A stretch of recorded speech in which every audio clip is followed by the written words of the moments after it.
You're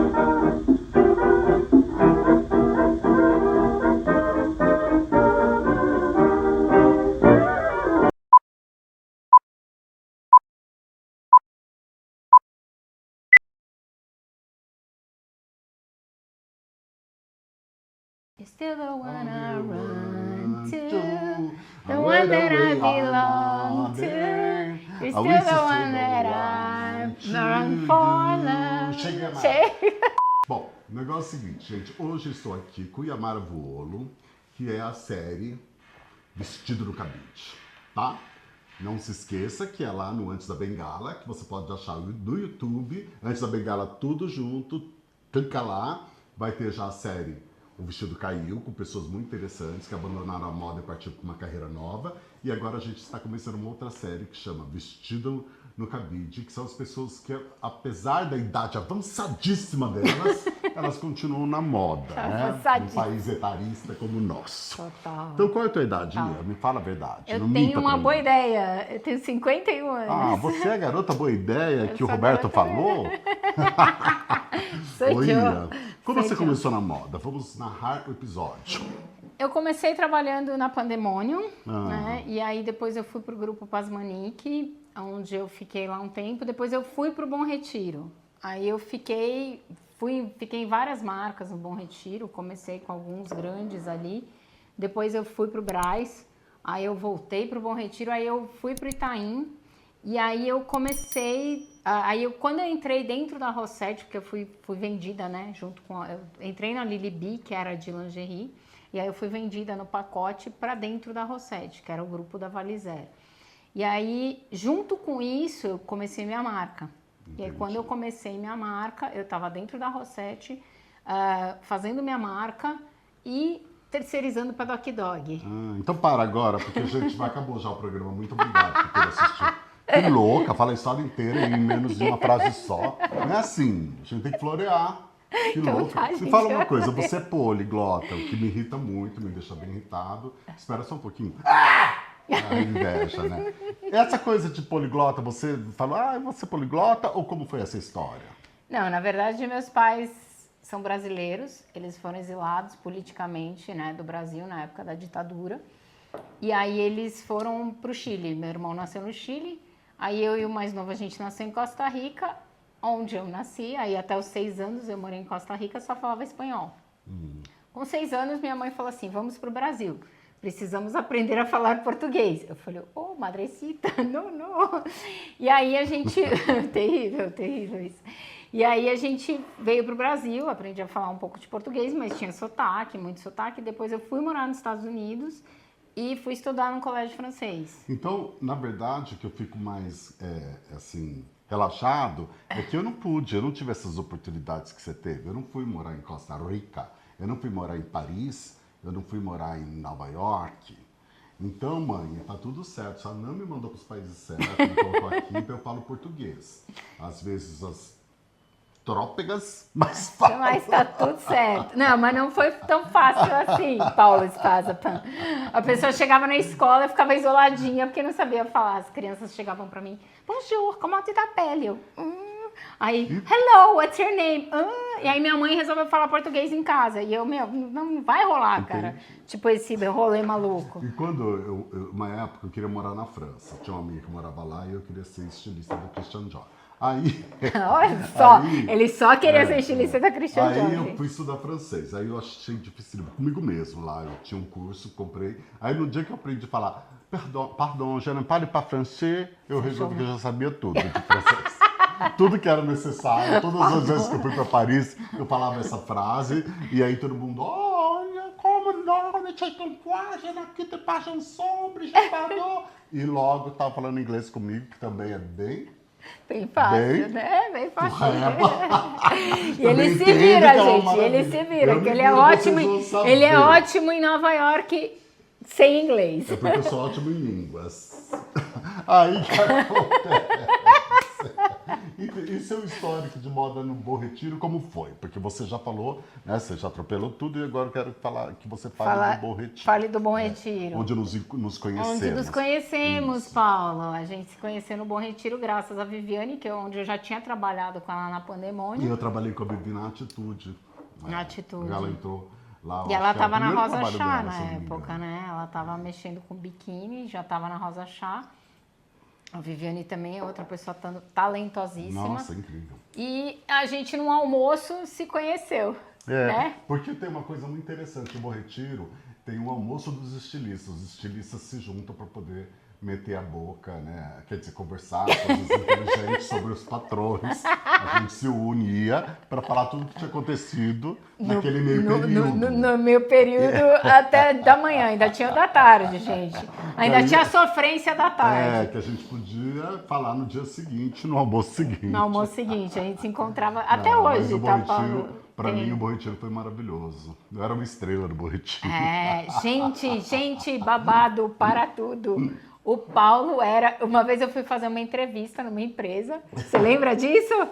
E aí ela falou assim, mas por que você quer ganhar isso? Porque o top de linha, que é o Paulo Espazapan, top de linha, ele ganha tchan. Eu falo, mas gente, calma aí, como assim? Não, o Paulo é o top de linha, você não é top de linha. Eu era top de linha, gente. O Paulo Espazapan era o top de linha no Bom Retiro, porque ele começou... Você começou na Lounge, né? Eu comecei na Hanon, que depois virou Lounge. E aí ele fez uma reviravolta lá. Foi bem legal. E isso me inspirou bastante, Paulo. É, Porque essas mudanças que você fez, eu tinha muita facilidade de fazer. E eu fiz em várias empresas essas mudanças, onde a gente pega e reestrutura a marca, dá uma cara nova, que foi o que você fez, né, lá com essa coreana. E aí é onde a coisa vai. Porque na verdade o que eu fiz ali foi quando eu tinha saído já de empresas como Atitude, a Elos, eu tinha feito Benedutti. E quando eu cheguei lá, eu falei, não, a gente tem que fazer uma roupa que engloba a mulher em todos os momentos. Então eu tinha a parte que era de trabalho, a parte que era de moda, a parte que era de final de semana e a parte que era de vanguarda, que era a perfumaria. E aí eu acho que esse trabalho ficou bacana porque a mulher se encontrava em todos os momentos dentro da loja. Né? Então isso foi interessante, que aí tinha os básicos e tinha também os fashions, que era as estampas, o que estava rolando no momento, e a coisa que ainda ser moda no futuro. E numa proporção que a gente conseguia ser comercial ali dentro. Mas o né? Paulo, gente, foi um dos primeiros estilistas de marcas, porque ele veio da Elos, a estar no Bom Retiro. Hoje em dia tem várias estilistas, né, que saíram da Daslu, saíram da Iotse, saíram de marcas renomadas e estão lá no Bom Retiro, mas o Paulo foi um dos primeiros. Então você era o top de linha, Eu era amiga. top de linha, gente. Desculpa, hello. Lacrou. Eu tirei bastante tempo top de linha até eu virar linha. Aí passou uma agulha e eu fui junto. Aí você foi lá pro Brás. Mas fala sobre sua carreira no Bon Rier. Bom Rier, ainda tinha isso, né? Porque aí quando eu fui pro Itaim, o pessoal falava, eu vou levar meus clientes no Bom Rier. Eu, onde isso? Onde? Não, Bom Rier, pra gente não falar Bom Retiro, a gente fala Bom Rier pro cliente não se sentir mal. Eu falava, como assim, gente? Mas, As pessoas tinham uma ideia muito preconceituosa. era uma ideia muito preconceituosa de que o Bom Retiro era menos. De que o Bom Retiro não tinha, e o Bom Retiro tinha uma formação ali de estilistas, de pessoas que estavam saindo das faculdades e indo. Investimento dos coreanos em Violento. loja, em vitrine, e tudo era impecável. O investimento dele nos profissionais, mandar viajar, colocar... Eu lembro que tinha uma chefe minha, que eu chegava de viagem, ela falava, não quer marcar a viagem do mês que vem? Era uma coisa absurda, sendo que nas marcas famosas eu nunca tinha ido viajar. Não viajava. Eu só viajei quando eu fui pro Bom Retiro. Top de linha. Top de linha, top de linha. E nas marcas famosas não era top de coisa nenhuma.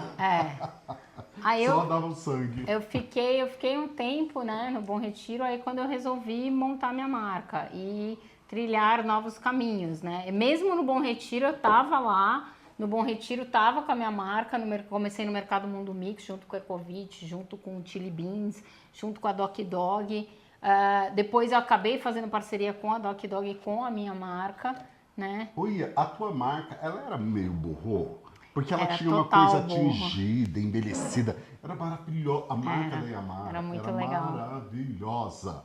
Eram umas roupas lindas. Eu lembro que eu fui na inauguração e eu fiquei assim chocado. Eu falei, gente, só tem roupa linda. Era linda. Era tudo tingido, tinturado, envelhecido. Eram umas peças maravilhosas, né? Era o auge, né? Foi anos 90 e era o auge da customização. E aí eu pegava, fazia peças de algodão e seda pura.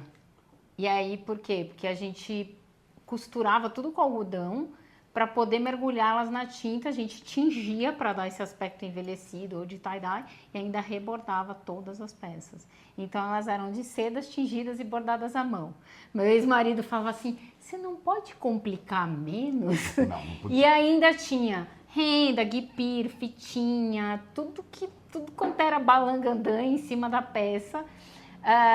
Às vezes em 2, 3 cores, então assim, eram vários processos até a peça ficar pronta. Então eram peças bem elaboradas, bem exclusivas, que ninguém fazia. Nossa, eu lembro que era. Só eu e as lindas. carmelitas. Minhas concorrentes eram as carmelitas.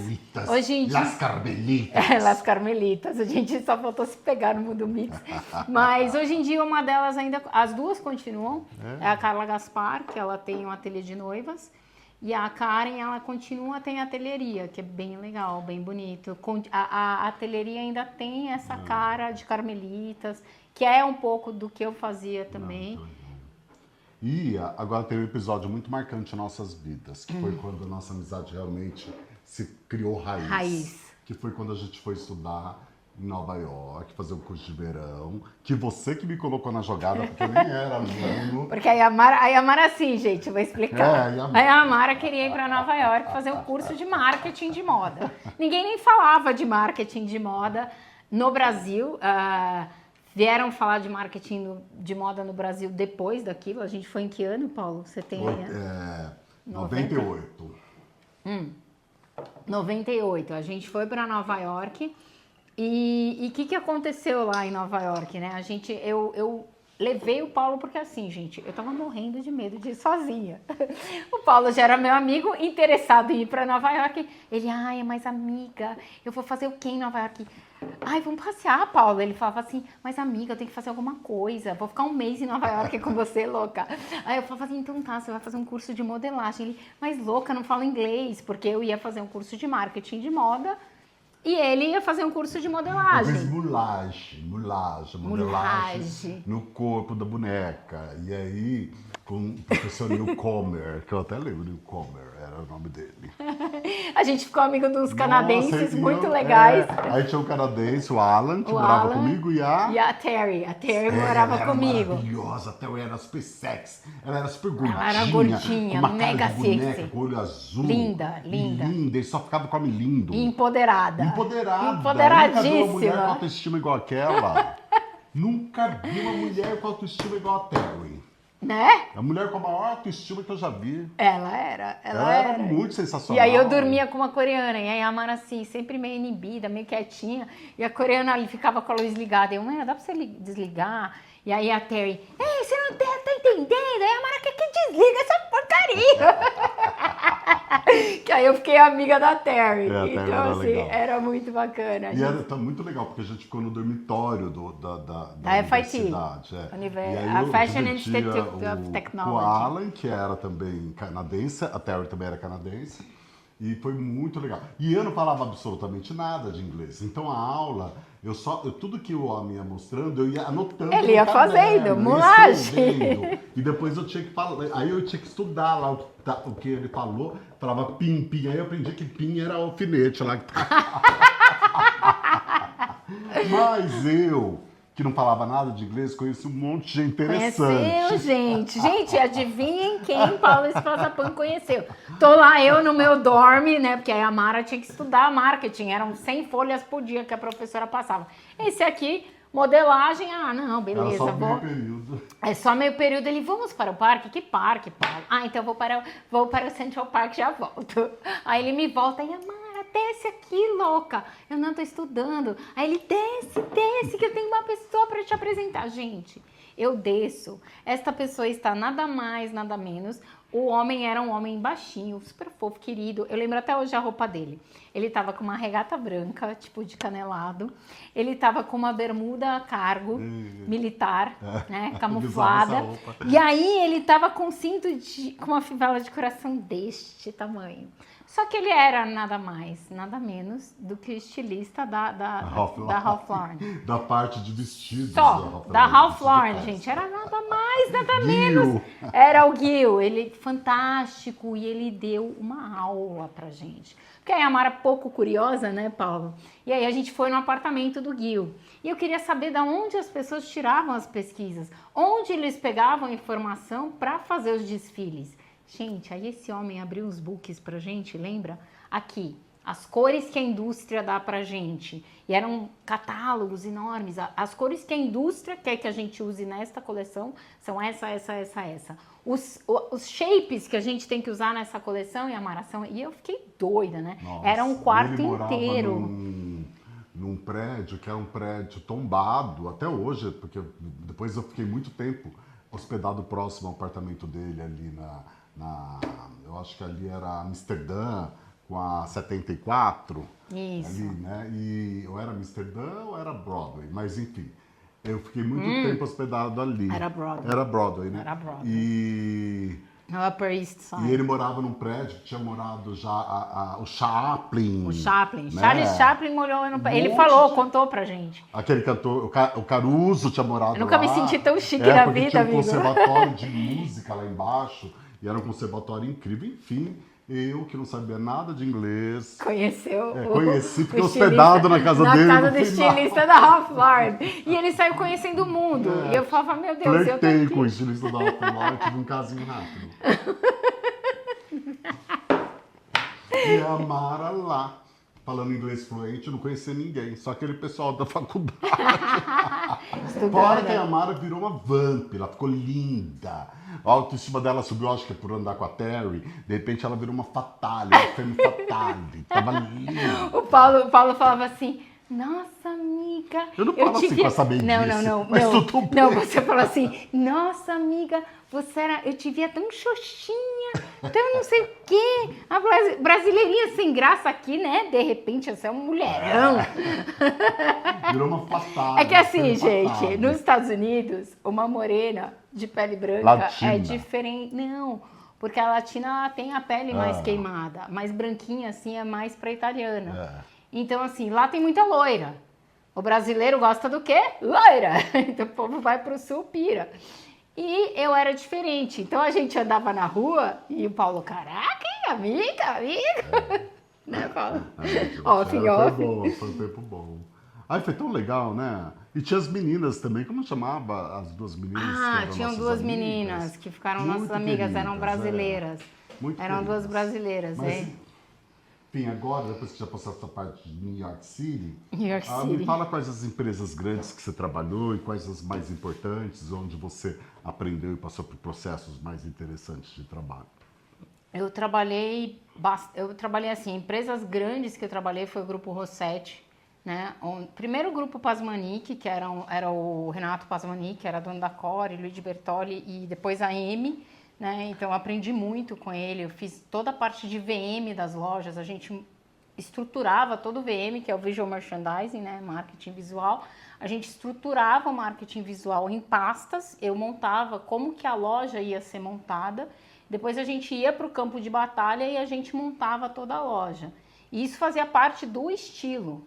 Era o estilo que cuidava de como que a loja ia ficar organizada para ela poder vender mais. E foi ali onde eu aprendi que, de acordo com a posição que você coloca as peças e tudo mais, a chance das pessoas comprarem é maior. Né? Então, assim, o Renato me trouxe isso muito forte. Eu era, tipo, a pupila querida dele, porque eu trabalhava até tarde, ficava ali, fazia as coisas e tal. Então, ele sempre me segurava. Quando eu saí dali e quando foi vendida a Lily of the Valley para o Grupo Rossetti, foi o Renato Pasmanic que falou para o Benny Rossetti, né, porque são todos judeus, que não, pode contratar a Yamara. A Yamara é legal, a Yamara é boa.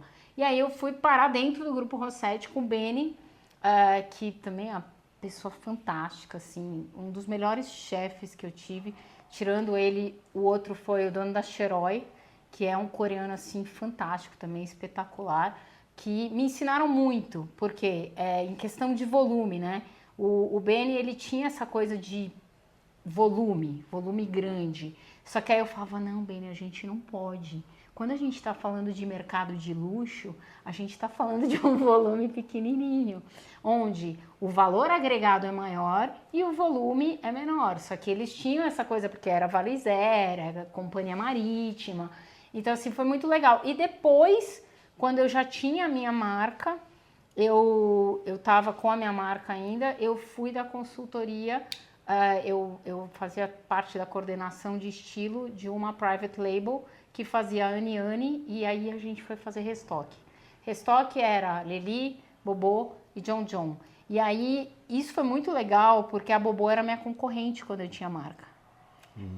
E aí, as meninas da Bobô, quando me viram, oi, Amara, não sei o que, não, sabe aquela sua saia, tal, assim, assado? E aí, a tal da saia caracol, que essa saia caracol eu comprei num brechó dentro do Mundo Mix. Eu fiz pra minha marca, eu fiz pra Bobô, e essa saia tava numa das últimas coleções da Lily Sart agora. Tá vendo? E a Mara, a copiadora original. E a Mara pegou a saia do brechó e eu vendi, Da saia gente. caracol. A saia caracol, ela usa 6 metros de tecido, mas eu vendi. Eu fiz ela em lese, eu fiz ela em algodão, eu fiz ela em sarja tingida, aí eu fiz pra Bobô, aí eu fiz pra... E foi. E aí a Lily Sart copiou da Bobô e fez na marca delas agora. Ou seja, virou um clássico. Virou um clássico. A saia caracol Eu começou gosto com dos a meus Amara convidados, Vuolo. porque meus convidados, eles são todos excepcionais. Todos foram eles que começaram, inclusive eu. Tudo foi A gente começou, começa a cópia. Não existia moda antes da gente. Não, nada se cria. Tudo se recria ou se reinventa. E essa história de coordenar viagens rolou como? Eu vou pegar mais água aqui, gente. A história de viagens é muito fantástica, gente. Eu falo 4 línguas. Então, assim, eu fui viajar uma vez, o pessoal falou, Amara, tem um cara que faz viagens para o exterior e leva a galera. E aí eu fui. Era o Luiz Araújo, que hoje em dia é um grande amigo, é nosso amigo, inclusive. E aí a gente chegou lá e começou a dar pau. Dar pau na imigração. E dá pau com um, dá pau com outro, e um não entra, outro não entra, e começou a galera ir pra gaiolinha. A gaiolinha, pra quem não sabe, é onde eles põem as pessoas antes delas serem deportadas. Tipo, vou analisar seu caso se você não vai ser deportado. E aí eu falei, ih, ferrou. Aí o Luiz lá tentando enrolar, né, enrolation. E aí eu falei assim, Luiz, o que tá acontecendo? Ai, Amara, então... E aí estavam as donas da... Tava a Cristiane, que é minha amiga, que é dona da Online, na época eu não conhecia direito. E aí eu comecei a conversar com os agentes lá, né, da imigração, falar, gente, ó, o que tá acontecendo? É um grupo de donos de confecção, estilistas. Por que você não falou isso antes? Eu falei, não, porque não sou eu que coordeno o grupo. E aí, o que aconteceu? Comecei a liberar toda a galera, conseguimos passar com todos. E aí, depois disso, o Luiz me chamou para eu ser meio que sócia dele na história, onde a gente levava grupos de moda, e isso foi muito legal, uma coisa que eu sempre falo. Eu lembro que eu encontrei uma vez vocês em Nova York, grupo de moda. É, o grupo de moda, tudo louco, tudo surtado, assim, várias... E era só perrengue chique, gente. Uma vez perdemos o voo, eu só vi o voo dando ré, assim, e eu com 15 pessoas junto comigo. E ainda virou mais uns 3 junto brasileiros, a gente foi parar no Hilton, de Londres, porque eu fiz um escândalo lá, falei, não, vocês têm que me tirar daqui, eu preciso dormir, tal. Mas a gente perdeu o avião só dando ré, e a galera, Amara, e agora? Eu falei, e agora, a gente cansou. E agora eu também tô com essa questão. Então, assim, o Luiz foi um grande divisor de águas, foi uma pessoa que abençoou muito minha vida, eu viajei muito com ele, a gente...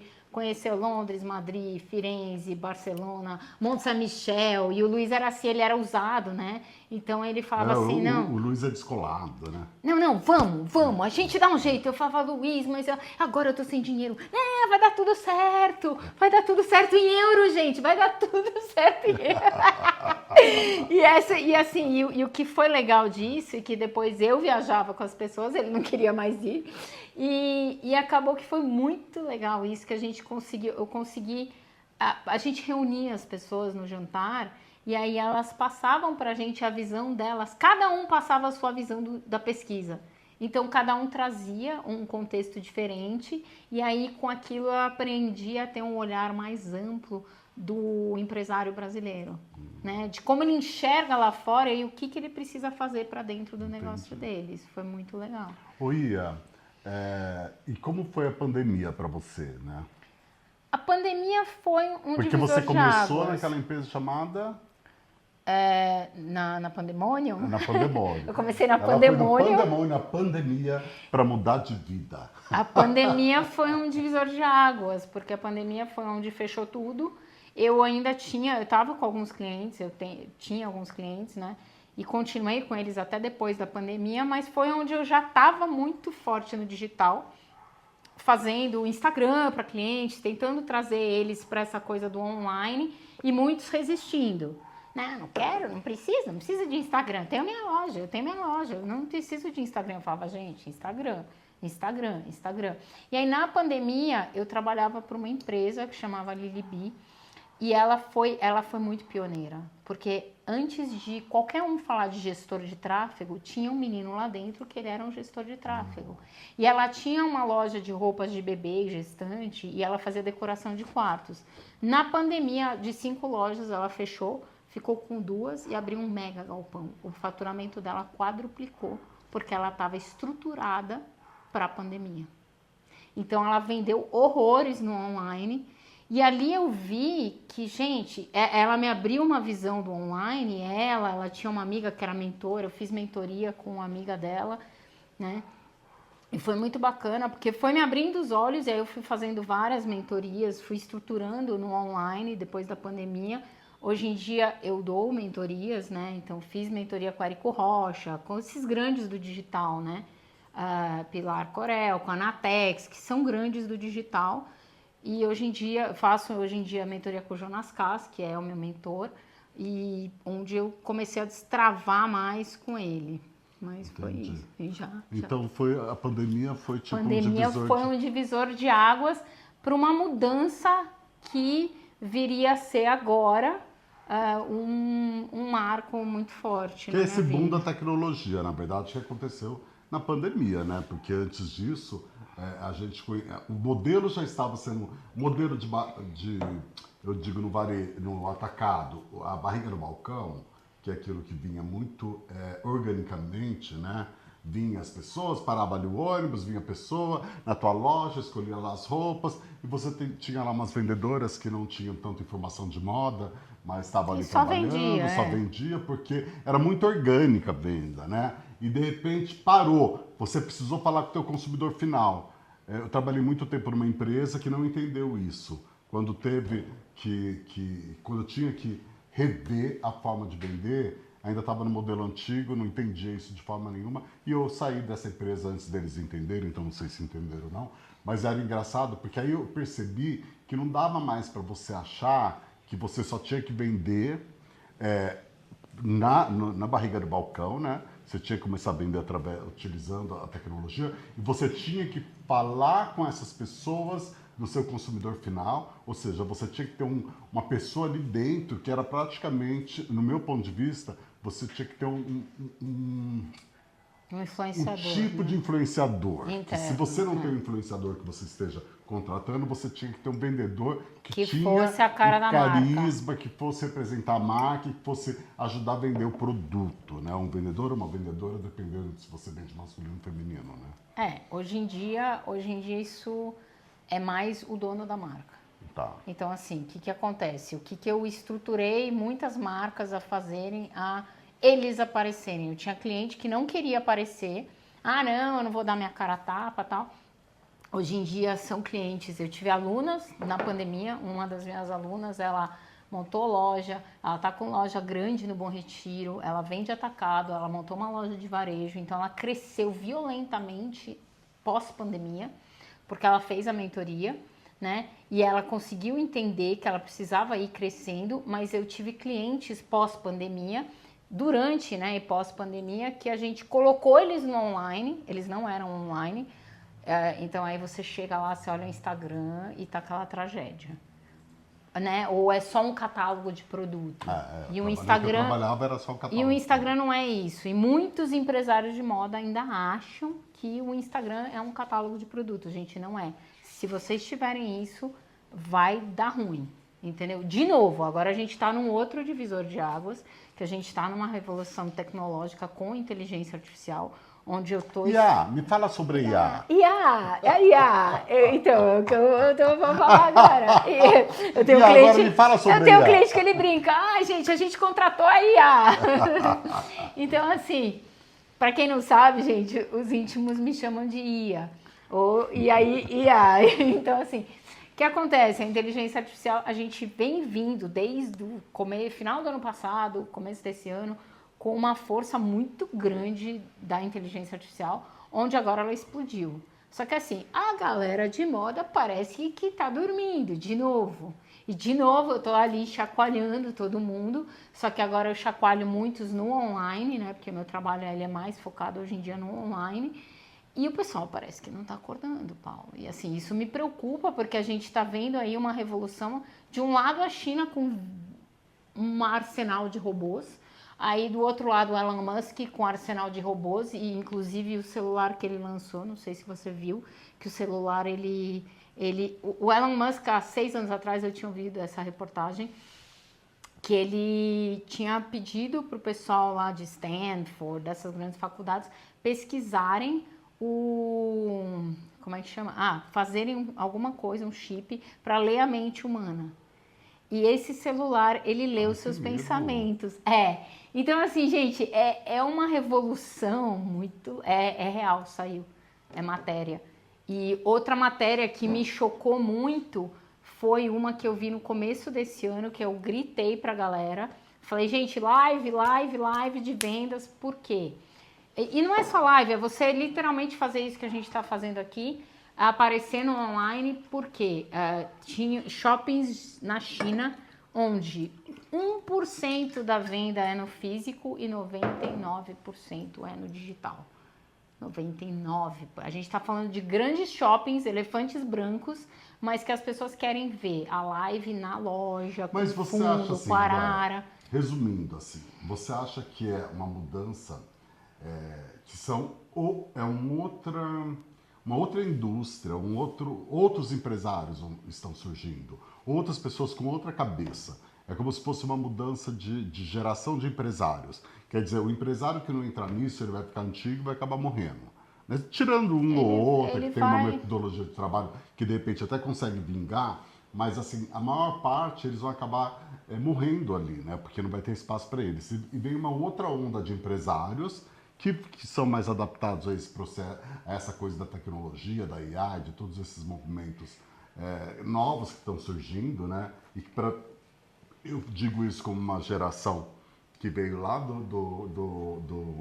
que a gente veio do antes da tecnologia. Sim, a gente é a geração da mudança, digital, do analógico para o digital. Então, pra gente, você não tanto porque você já está super colocado ali, você está trabalhando com isso. Mas para mim, por exemplo, eu acho muito aborrecido, sabe, essa coisa da IA.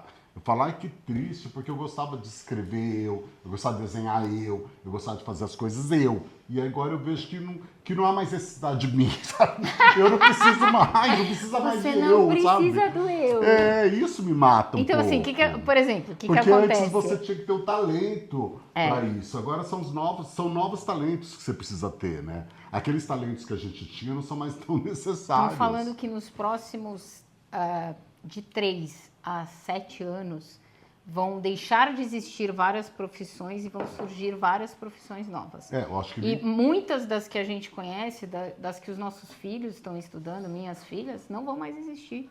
E assim, realmente não vão, gente. Se você tem hoje em dia, por exemplo, um social media, o social media até ele faz alguma coisa, mas os copywriters que existiam, que era o cara que fazia a copy lá pro seu Instagram, não precisa, cara. Você joga lá no GPT, eu quero uma copy assim, assim, assim, assado, e pronto. Ele gospe. A GPT, eu preciso fazer um Reels assim, assim, assim, assado, com começo, meio e fim, ele te dá o roteiro completo. Aí você tem outras inteligências artificiais que, por exemplo, eu tenho uma aluna que ela fala, Amara, só tenho foto. Fica tranquila. A gente coloca na IA e a modelo sai desfilando. Ai, que medo. A foto. Então, assim, é toda uma mudança de paradigmas, é uma quebra de paradigmas, né? De uma coisa que tá vindo, só que assim, ela tá vindo com uma velocidade absurda. Nossa, que medo eu tenho de Valkyria! Então, assim, é assustador, é um pouquinho assustador. Outro dia eu vi um vídeo de um tênis, o cara põe o pé lá e o tênis da Nike Ai, que susto que eu é feito no pé dele e já fecha. Ele coloca o pé em cima, assim, a impressora faz o tênis inteiro e fecha no pé dele. Pronto. Tá pronto. Acabou. Aqueles tênis, sabe, tipo de pano. E você não acha que também vai ser uma coisa meio assim? Você pega uma foto, coloca ali num aparelho e esse aparelho vai sair com a roupa pronta lá na frente. Quando tiver os não tecidos, porque eu acho que a tecnologia, ela tá desenvolvendo, inclusive na moda, para eu lembro do Renato Cunha. Uhum. Uma vez o Renato deu uma palestra sobre essa coisa. O Renato era bem visionário. E ele sumiu agora, né? Mas ele era um cara bem legal. E ele deu uma palestra aqui em São Paulo a respeito da tecnologia no futuro. Que ele falou, olha, o futuro é tecnologia na moda. Não é mais a forma, não é mais nada disso. É tecnologia. E ele fala do desenvolvimento dos não tecidos, né? Que são tecidos que mudam de temperatura.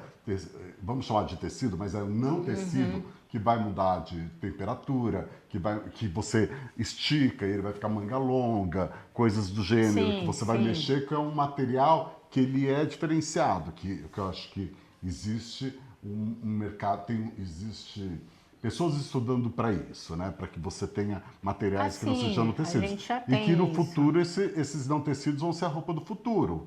Então não vai ter mais toda essa poluição, toda essa história toda.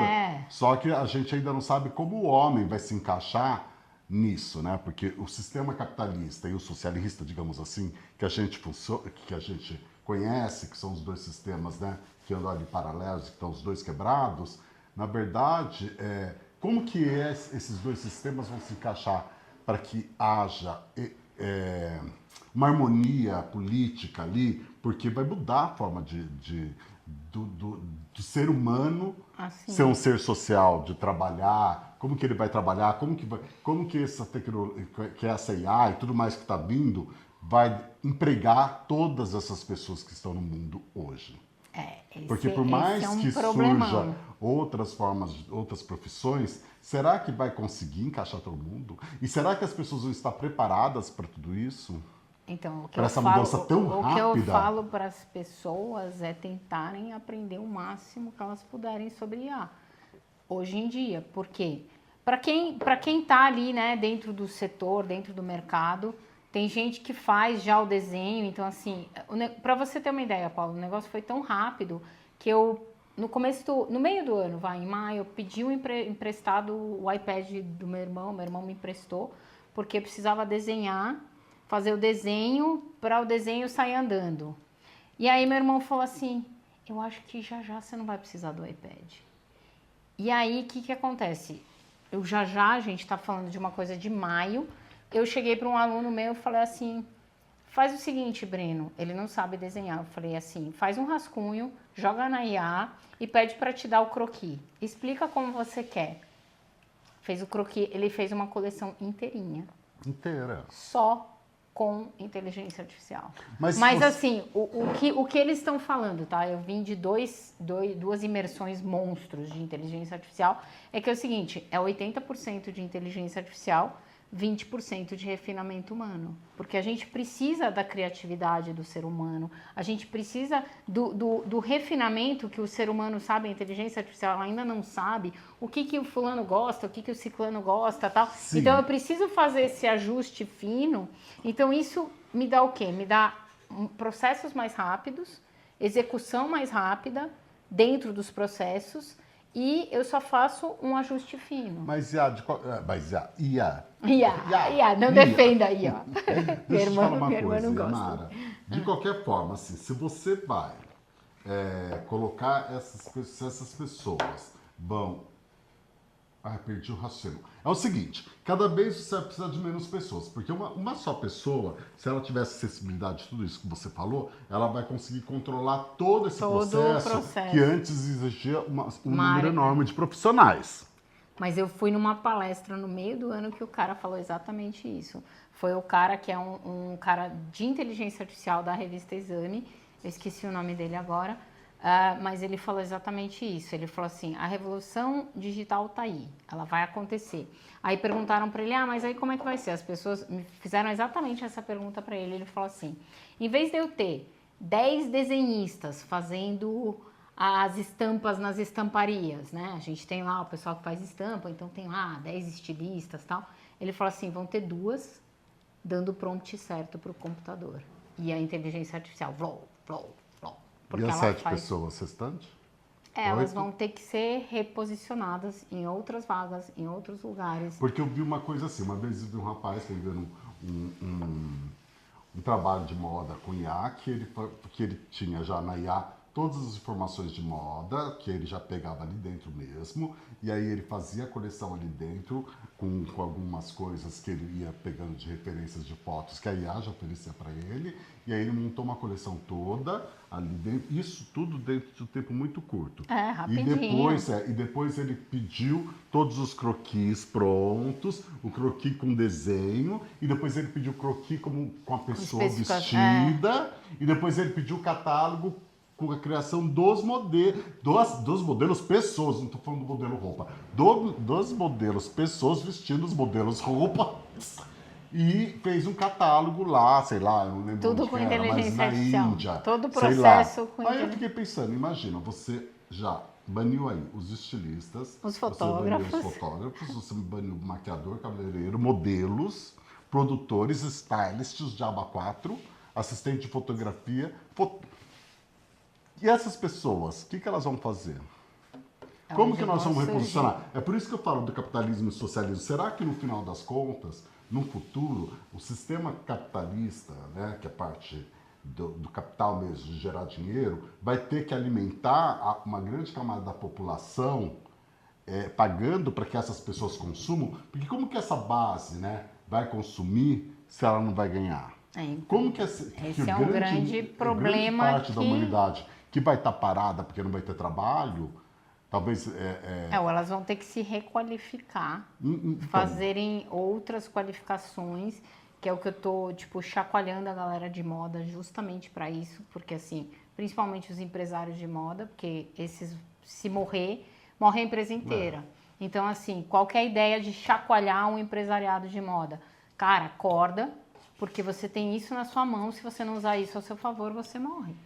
Então, assim, e morre, entendeu? Porque, assim, do mesmo jeito que aconteceu na pandemia, que muitos donos de confecção quebraram, entendeu? Vai acontecer a mesma coisa com a inteligência artificial. E, assim, é fato. Porque, assim, só que é numa velocidade muito grande, porque eu tô te falando de um negócio que no meio do ano tava de um jeito e agora no fim do ano já tá de outro jeito. E a gente pula até etapa. A gente tá falando de 6 meses. Meu irmão é médico, ele falou assim, mas Yamara, será que, se você jogar lá na IA e jogar o seu croquis, não faz a modelo e sai andando? E foi o que fez. Faz a modelo e ela sai andando, desfilando, com musiquinha ainda. E aí o que eu questiono é assim, até essa parte você já substituiu muita coisa da fábrica, né? Da parte da fábrica, que eu digo da parte acho que assim, a parte criativa, do produto. Não, a aí, criativa. A parte de produção. A parte de produção ela não vai ser substituída. Ela ainda não vai ser substituída ainda. Mas ela vai ser substituída. Mas ela vai ser substituída por robôs. Por máquinas que você coloca ali o teu projeto, né? O projeto da roupa. E ela sai pronta lá na frente a piloto. Aí você faz os ajustes da piloto ou não, ou daqui a pouco o próprio consumidor vai estar entrando num aparelho que vai escolher a roupa ali, vai ter uma coisa que já lê a medida do corpo dele e oferece o produto pronto para você na saída de casa. Eu vi um vídeo vindo para cá. Que a mulher clica, ela olha, aí o vídeo vai mostrando para ela quais ficam bons no corpo dela, tipo um provador virtual. Lembra e aí ela escolhe, tipo Jetsons. Aí, ela escolhe e já cai na sacola. Uou, mas que loucura é essa? E assim, tem alguns vídeos que você fala, cara, será que é verdade isso? Não é possível. E assim, foi igual esse vídeo que era da Folha de São Paulo. Aí eu falei assim, caraca, né? Do shopping e dos robôs, legião de robô na China. Eu era da Folha de São Paulo. Eu falei, nossa, estamos no meio de um filme de ficção científica. Então, o que é isso? É o fim da odisseia humana na Terra. Eu serei Paulão e você. Minha menina Yamara. Tamo fu. É complexo. Olha, eu tô fazendo tudo. Agora eu fico brigando com as pessoas, mas eu tô querendo fazer as pazes. Porque eu não quero voltar. Essa, pra mim, essa é a última. Essa encarnação. E eu não quero voltar. Tá. Porque eu Então não tô gostando de nada disso. Eu não tô. Também não quero voltar. Eu tô com um problema muito sério de choque de geração, mas geração tecnológica mesmo, sabe? Eu não gosto. Tem gente assim. que não gosta. Tem gente que realmente não gosta, não se Eu adapta. gosto do Mas desenho à mão. você pensa, se você é um empresário de moda, não é questão de você gostar ou não gostar, você tem que implementar. Então, o que eles falam dentro desses cursos, essas imersões que eu fiz, que a sua empresa tem que ser AI first. O que é AI first? É você jogar a inteligência artificial para ela analisar tudo e você vai fazendo refinamento. Então, assim, só que assim, é só estruturação, entendeu, Paulo? Mas, infelizmente, assim, é uma mudança que tá vindo! Então, o que você sugeria para quem está começando, Ilia? Para quem está começando, eu sugiro realmente, assim, começar... E até eu falei para minha filha, que ela tem 17 anos, eu falei...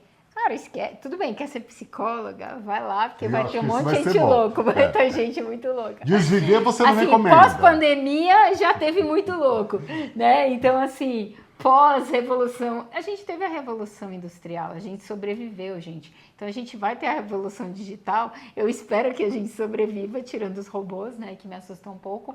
Mas, assim, eu acredito que a gente sobrevive. Mas o que eu sugiro para as novas gerações?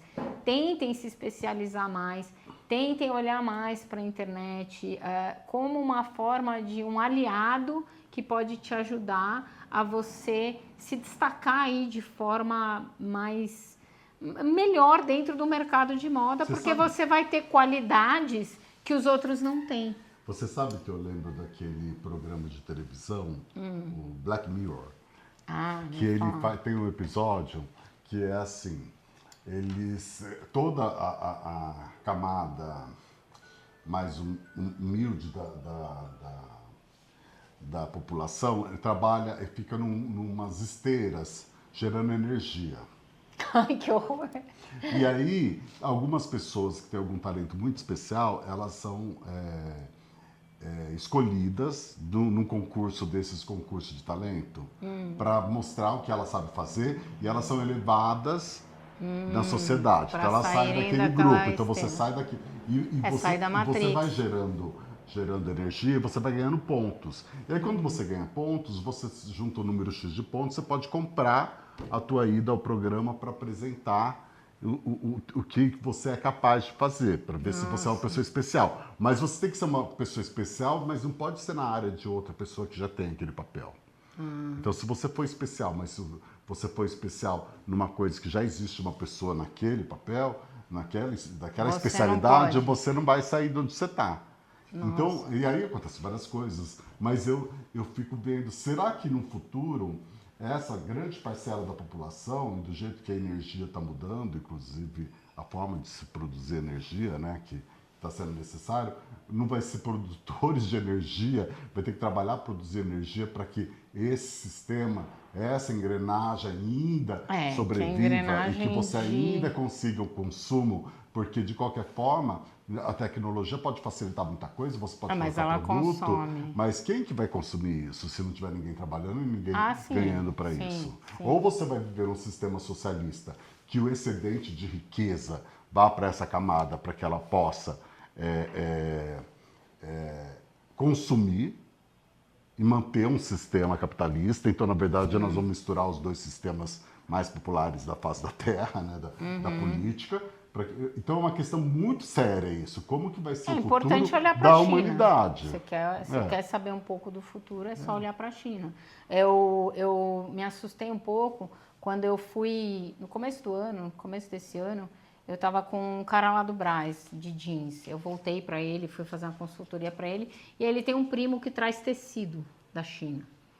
E trazia uns tecidos lindos, legais. Aí eu fui com o gerente dele na loja do primo dele, aí o primo dele, mas eu acabei de voltar da China, não, olha isso aqui. E ele me mostrou as fábricas que trabalham para Zara, H&M e tal, para esses grandes, né, do fast fashion.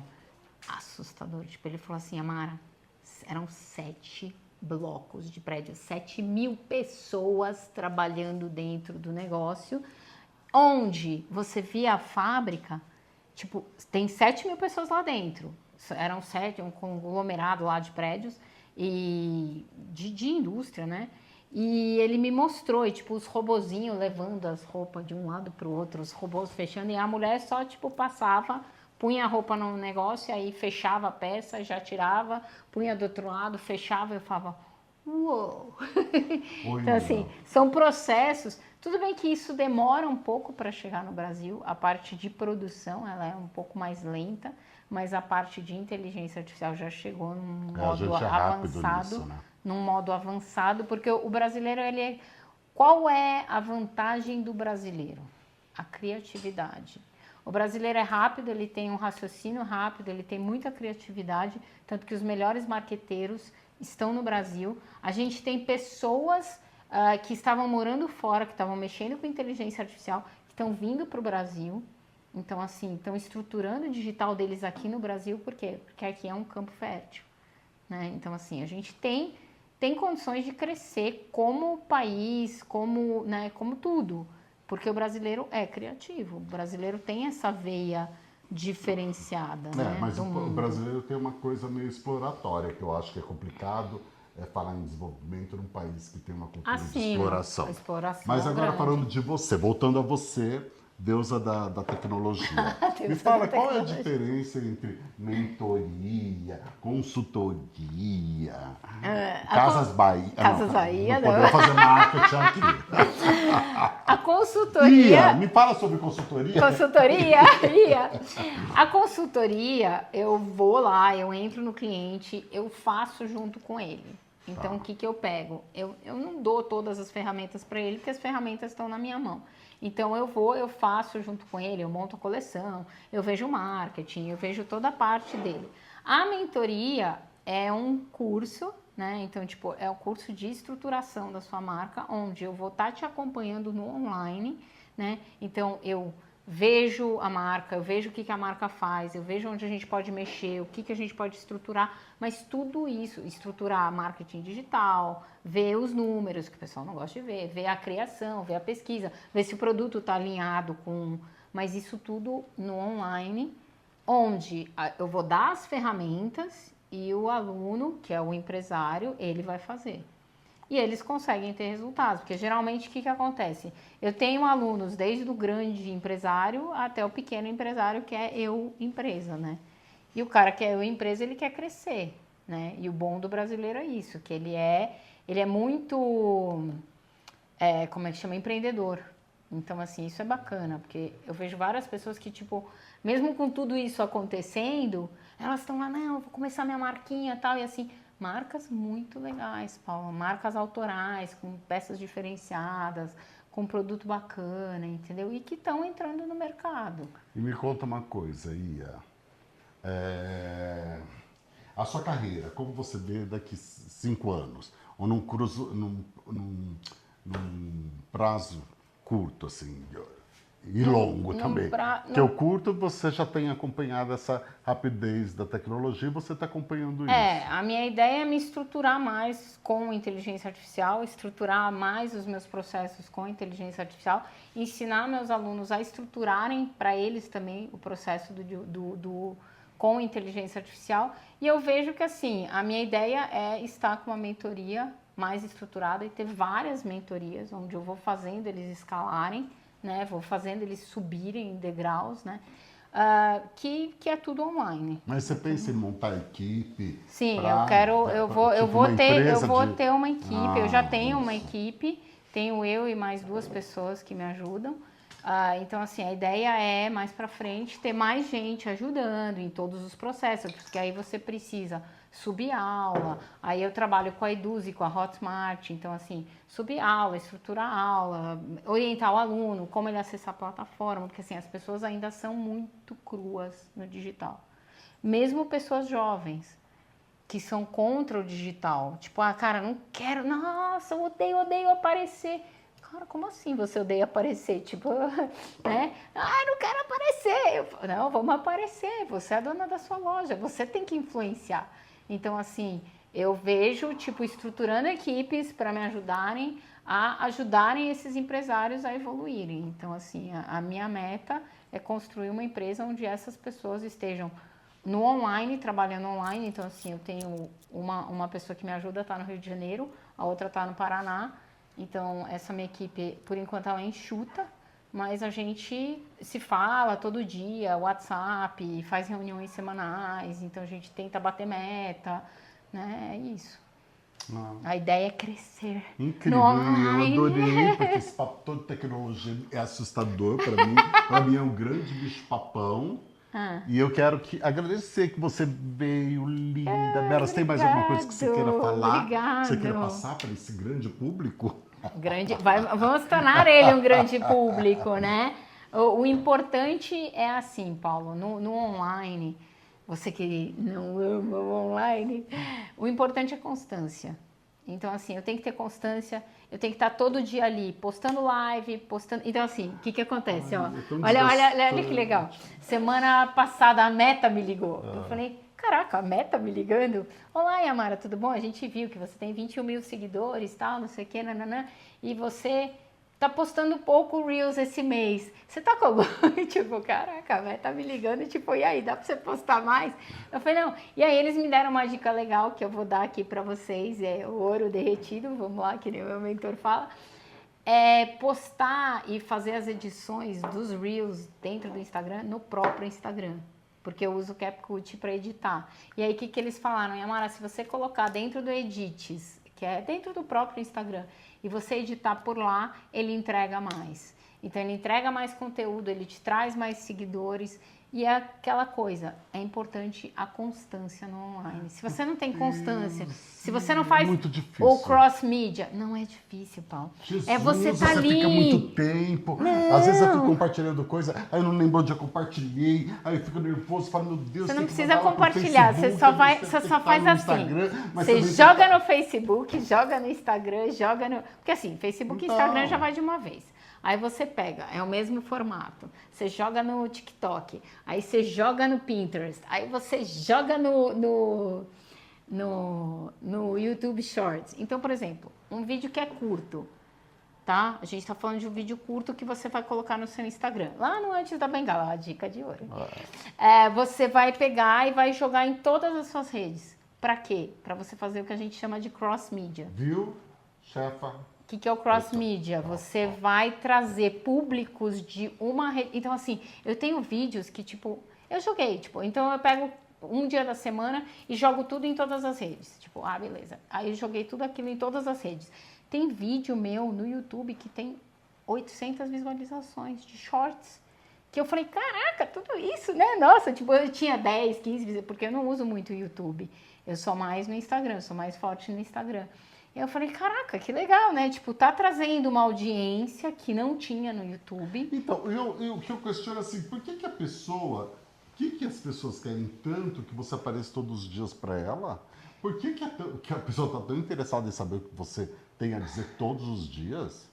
Por que não pode só saber o que você tem a dizer de vez em quando? Não, porque assim, as pessoas estão ali toda hora onde? Onde elas estão, Paulinha? Estão no celular. E o que elas querem? Quem te vê todo dia? É sua base quente. Perturbar. São seus seguidores fiéis. Sim, meus São os que amores. mais gostam de você, são seus seguilovers, que te amam e que vão comprar de você e que vão... O Bengalovers. Os Bengalovers! Boa, Benga Benga Lovers. Lovers. Eu não tenho Ia Lovers. Acho que Benga Lovers nem pega muito bem. O meu é Benga Lovers, é meio estranho. Então, assim, eu tenho os fashionistas de plantão. Tipo, porque eles, a galera quer. Os fashionistas de plantão. Até uma coisa que é engraçado, eu vou até deixar um parênteses aqui, porque as pessoas têm medo de aparecer, né? E no começo eu também tinha, né? Eu tô há quase 10 anos no digital e eu tinha. E eu falava, não vou aparecer, não vou aparecer. Eu fiz o curso da Anatex e a Anatex sempre falava assim, é melhor feito do que perfeito. Então no digital é melhor, o pessoal de moda tem isso também, tá? O grande problema do povo de moda é tipo, ai, não tem que estar perfeita aquela roupa, né? Tem que estar passada. Cara, o cliente não vai ver se tá passada, se não tá passada, ele só quer aquela imagem, acabou, entrega. O feed vai rodar. Os stories vai acabar. Então, eu acho que tem isso também, né? A gente está vivendo um processo tão rápido que essa coisa da perfeição, né? Daquela preocupação que a gente tinha de que tudo ficasse coordenado, tudo ficasse bonito, que tivesse uma lógica, tá morrendo, né? Você vê isso em tudo, na música, na cultura, na arte. É tudo meio empobrecido, né? Não, mas você vê agora... Porque é para um consumo... Rápido. Olha o que soluço. Muito imediato, né? Então a pessoa não precisa ter, não precisa dizer tanto, né? Mas você viu a nova tendência? A nova tendência é legal, porque é justamente isso, é os layerings, né? O layering lá fora, o que é? É você pôr peça em cima de peça, em cima de peça, e amarrar, e aí amarra o cinto. Então, tipo assim, vim com essa roupa, aí vim com isso, vim com lenço, aí de repente joga um casaco em cima, é os layerings, você vai pondo roupa em cima de roupa, que é mais ou menos isso. Né? Você tá colocando várias peças juntas, você ajuda a sua venda, né? Então, assim, o que é interessante nisso é o que você falou, um pouco da banalização da moda, mas assim, não é uma banalização, eu ajudo a vender mais. Então, assim, o que a gente sempre tem que enxergar? O lado bom da coisa. Eu tenho um pouco medo, eu tenho um pouco de receio com o lado ruim da coisa, que são esses pontos que eu falei. Os robôs, o celular que lê sua mente, mas o seu celular já lê sua mente. E tá tudo bem, porque se você falar assim... Não, sim, todo o tempo todo. Outro dia meu amigo estava me falando de um vídeo, que ele estava me falando da história, seu vídeo no Instagram. E no dia seguinte, na hora que eu acordei do Instagram, o primeiro vídeo que apareceu era o vídeo que ele me falou na noite anterior. Mas isso eu me liguei há 6 anos atrás. Porque eu comecei a falar, eu tenho um MacBook, né? E aí eu tava mexendo no computador, e aí eu tava falando com o meu ex-marido, tipo, olha, não sei o que, tal rua. Aí, de repente, joguei lá no Google, aí fui digitar o nome da rua, já apareceu o nome da rua. Eu falei, essa merda tá me ouvindo? Aí ele falava assim, não, sua louca, não tá te ouvindo. Eu falei, esse computador está me ouvindo. Tá te ouvindo. Aí ele falava, mas isso eu tô falando de 5, 6 anos atrás, Paulo, onde quando as pessoas não se ligavam. E elas falavam, a Mara é louca, a Mara é louca. Aí eu fui, a gente tinha mudado de casa, eu fui ver uma loja de planejados, e aí eu falei assim, moça, calma, qual que é o nome aqui da loja? Aí ela falou assim... tá o nome e tal. Eu falei, não, eu vou só falar, o celular vai... Aí eu fui digitar no Instagram, a primeira loja que aparecia era dela. Aí ele, não é possível. Eu falei, aqui, ó, tô te falando que essas coisas estão ouvindo a gente. Agora as pessoas têm plena consciência. Meu celular fala sozinho de vez em quando, eu falo, o que você tá falando? Tá louco? Tá louco? Eu não pedi nada pra você. Então, assim, eu inclusive, eu não tenho a Alexa em casa, porque, tipo, a Alexa é o maior robô, né, tipo... Ai, não, eu ouvi umas histórias de horror da Alexa, ouço uma menina que fala... Casos de horror da Alexa. Aí ela começa a contar umas coisas que a Alexa fala só assim, que a Alexa acende a luz, apaga a luz e sente energia. Diz que ela... Eu falei, não quero Alexa, tá bom do jeito que tá. Não, então, aí eu comprei uma Alexa. Porque eu perdi o aniversário de 50 anos de uma das minhas melhores amigas, porque eu tava nesse looping de inteligência artificial, cursos e mais cursos. E aí eu perdi. Aí eu falei, cara, eu preciso me render uma Alexa, para pelo menos eu ponho lá no Google... toda a minha agenda e Alexa, o que temos esta semana, né? Aí eu comprei a Alexa 15 dias antes da Black Friday. Meu, não chegou a minha Alexa. A Alexa era R$168, agora a Alexa tá 460. E a Alexa não chegou. Aí eu falei, então não é para ter a Mas tenta obter teu dinheiro de volta. Gente, foi um prazer. Estive aqui com Yamara Vuolo, querida, amada amiga de viagem, aventuras em Nova York. Uma coisa New York tão City. sofisticada. New York. E aí, e Amara, eu quero te agradecer. Me fala o teu, Obrigada, teu querido. arroba. Meu arroba é Amaravuolo. Eu tô no Instagram, no TikTok, tô no YouTube, tô no Pinterest e no LinkedIn. Em todos os lugares que você imaginar. Tem E, aqui enfim, o vai ter depois no último quadro também o arroba dela. Eu quero agradecer a vocês que ficaram até o final, o louco, né? E é isso, gente. Antes da Bengala, você procura Antes da Bengala tudo junto no YouTube. E outra coisa muito boa, vocês se inscrevam, por favor, deem like, comentem, falem bem, falem mal. Não falem muito mal, porque eu fico muito nervoso, entendeu? Que eu não sou uma pessoa equilibrada. Enfim, nos sigam, tá bom? Obrigado, beijo. Beijo.